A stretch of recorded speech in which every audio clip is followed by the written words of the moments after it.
O Saúde em Dia recebe hoje o diretor do SAMU, Dr. Vitor Arimateia. Obrigada por sua presença. Agradeço. Obrigado por me receber. Fico pensando na sua vida, como é difícil, e já agradeço ter lutado contra essa agenda e contra Sim. esses problemas todos.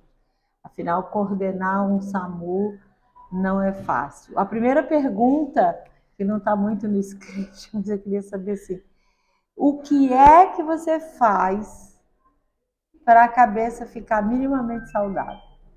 Essa é uma pergunta excelente, né? A gente tem que lembrar que, acima de um profissional que trabalha na urgência e emergência, de toda forma isso pode ser SAMU, como pode ser um pronto-socorro de um hospital, é muito importante você entender aquela necessidade de descompressão, a necessidade de você desenvolver aquelas outras atividades, caso contrário, aquela atividade de urgência ocupa uma parte muito grande da sua vida. E você faz o quê? Você joga, você ouve música, você corre, você brinca com o filho e não atende o telefone? Eu brinco com o filho, às vezes eu não atendo o telefone. Para mim é um pouco mais difícil como diretor, né? A demanda da urgência é Não 24 tem horas por hora. dia. Mas é importante você quebrar um pouco a rotina, nem que seja no final de semana, preservar os seus horários de descanso, isso é Senão não tem vida fundamental. pessoal Senão você também. não tem vida, é exatamente isso. E a dor do outro lhe afeta? É inevitável que a dor do outro acabe afetando, né? De certa forma, a gente acaba preservando um perfil profissional, a gente acaba desenvolvendo uma habilidade profissional de, vamos dizer, filtrar aquela parte para você não se envolver demais, porque senão você carrega com você. Sim. Eu costumo dizer que numa central de regulação, por exemplo, aquela ligação que você recebe, para a pessoa que está do outro lado da linha, pode ser a pior experiência da vida dela. Pode ser, inclusive, uma experiência traumatizante que ela vai carregar para a vida toda. Para o profissional, do outro lado da linha, é uma atrás da outra. Atende cerca de 80 ou mais ligações em um único plantão.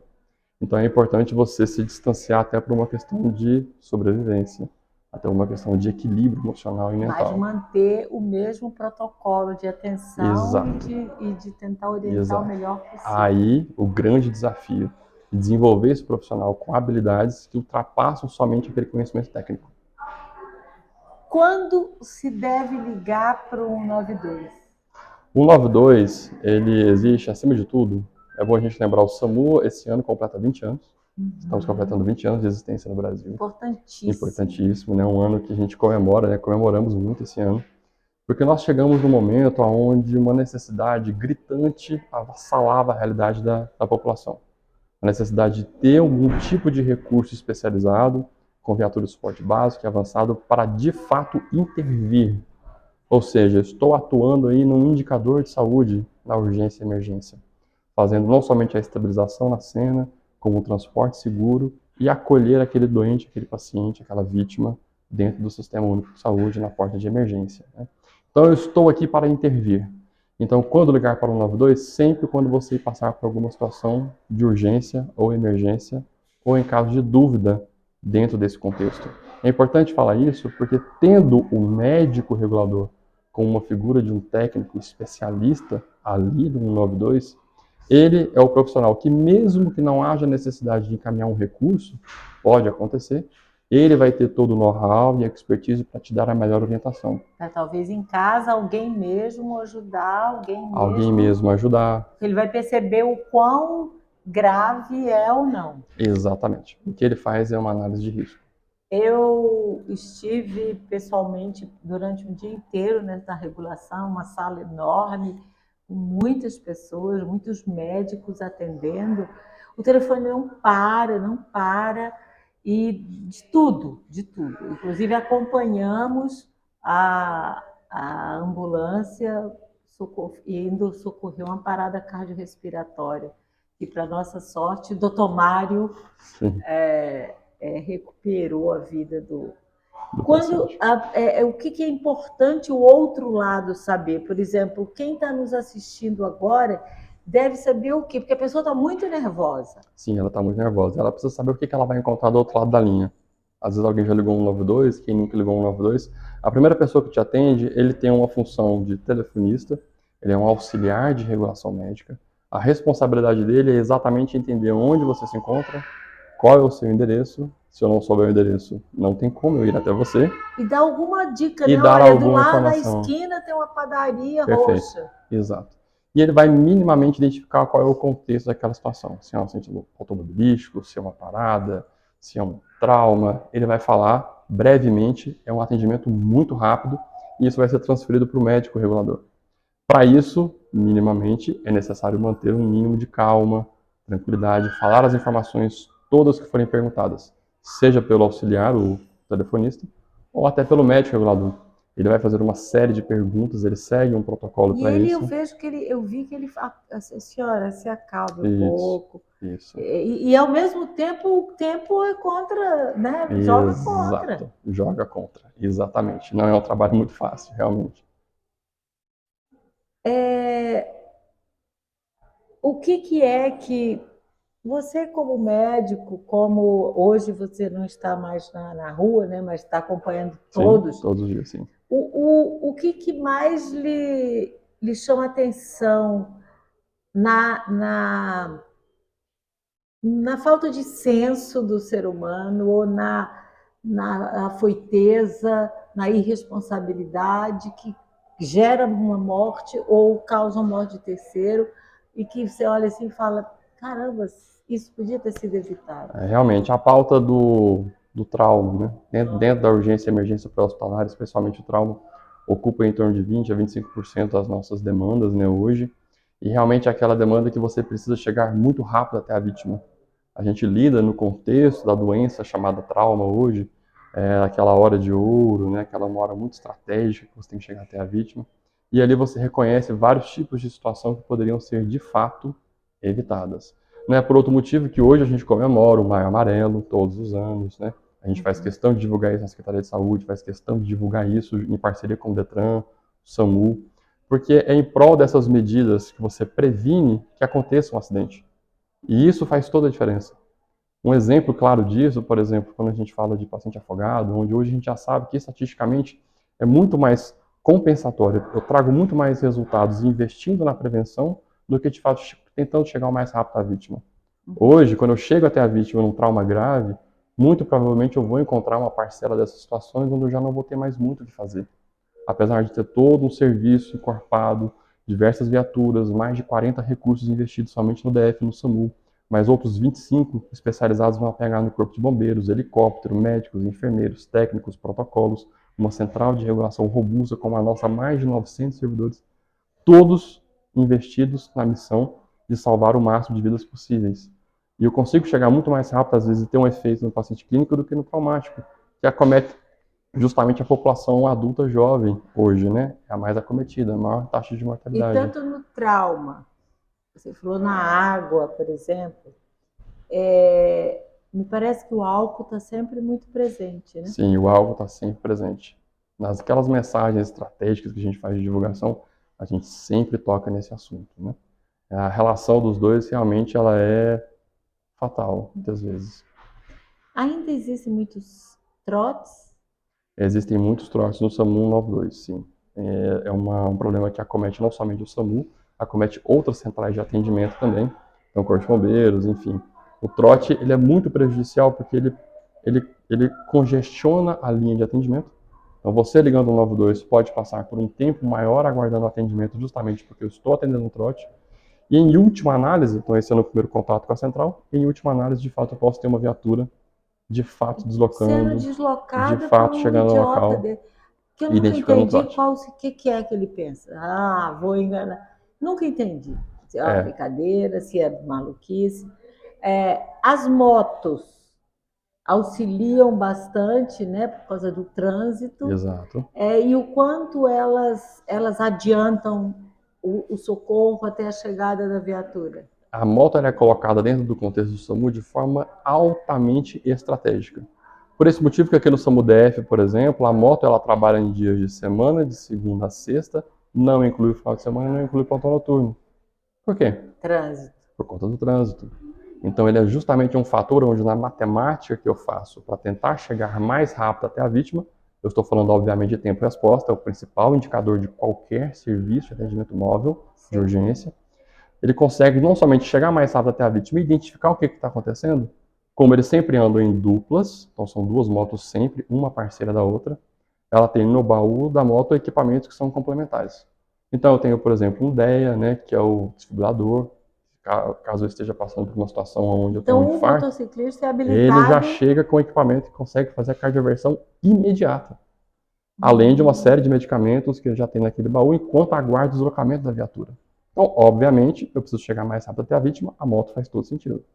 Nossa, eu não sabia que eles faziam. Então, um pode atender um socorro, um fato menos grave, o outro até uma questão de uma parada. Sim, até uma parada. E eu digo, na verdade, especialmente uma parada, especialmente Que ocorrências graves, fantástico, que né? Porque ela já fantástico. chega e já faz os primeiros procedimentos.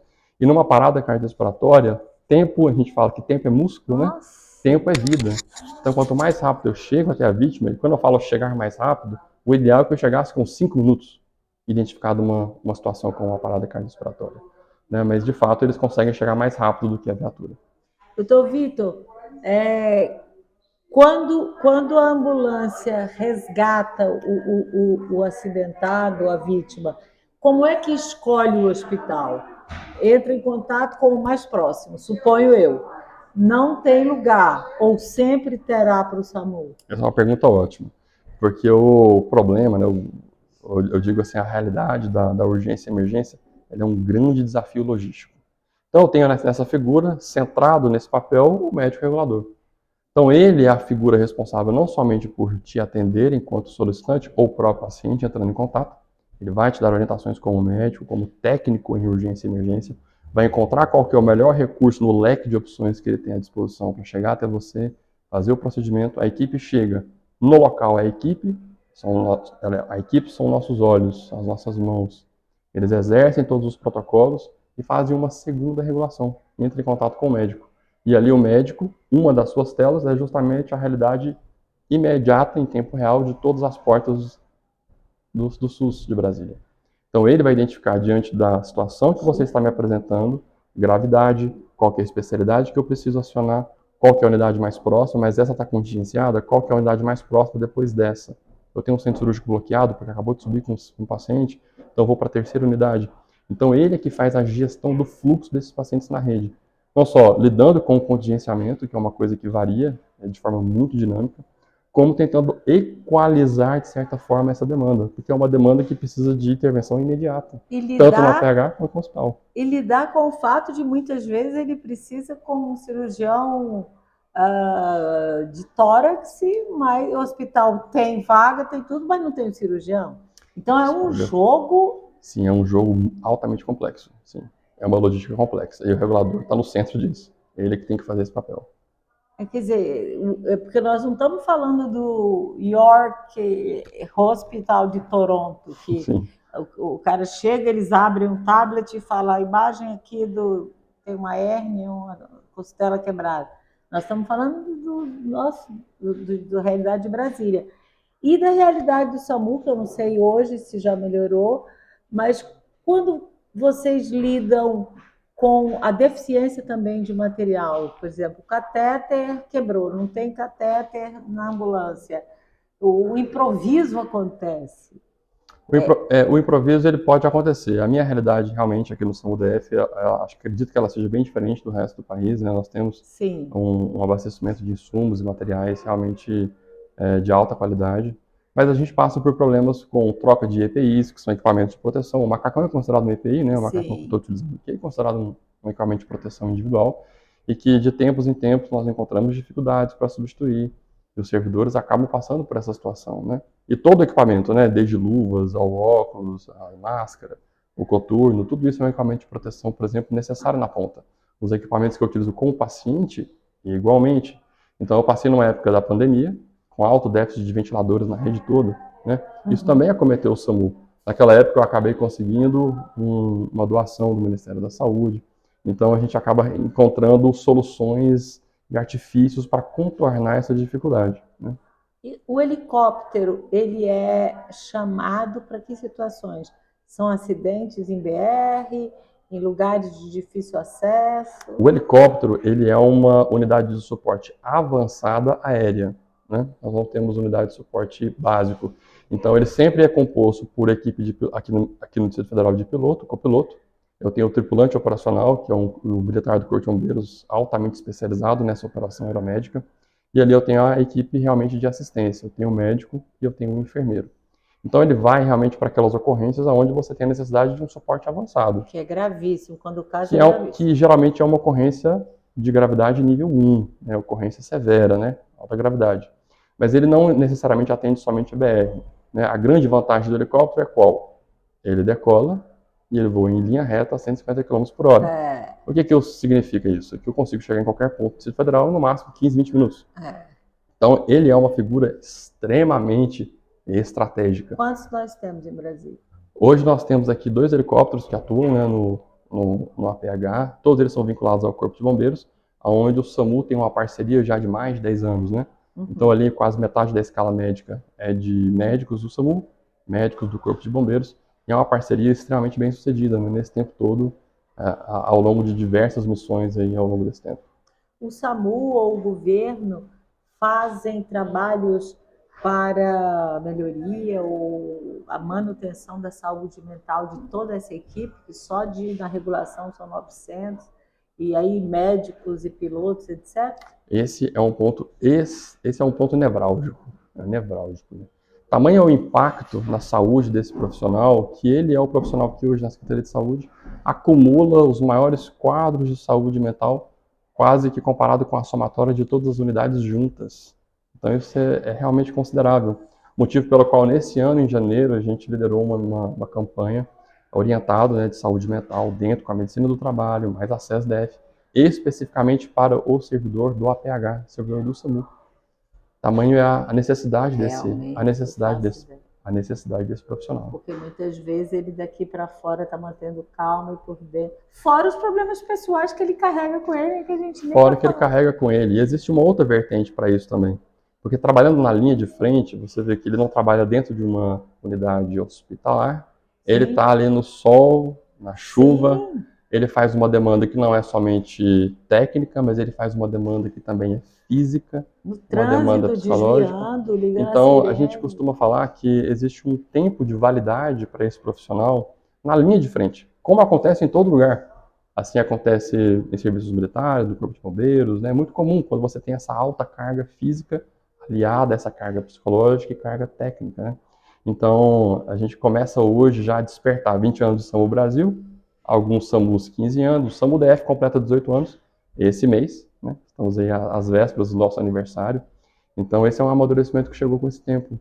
A necessidade de acordar para o que fazer agora, numa continuidade da vida profissional, uma vez que ele já se dedicou 10 anos, né? Ele já entregou a missão dele, né? 10, 15, 20 anos ele já entregou a missão dele. Eu lhe agradeço muito a presença, espero lhe encontrar muitas vezes aqui, fora de qualquer situação grave, mas parabéns pela condução, parabéns a todos, né, que compõem a sua equipe, e eu lhe agradeço esse tempo que veio aqui falar com a gente. Imagina. Eu e o Seibin damos os parabéns.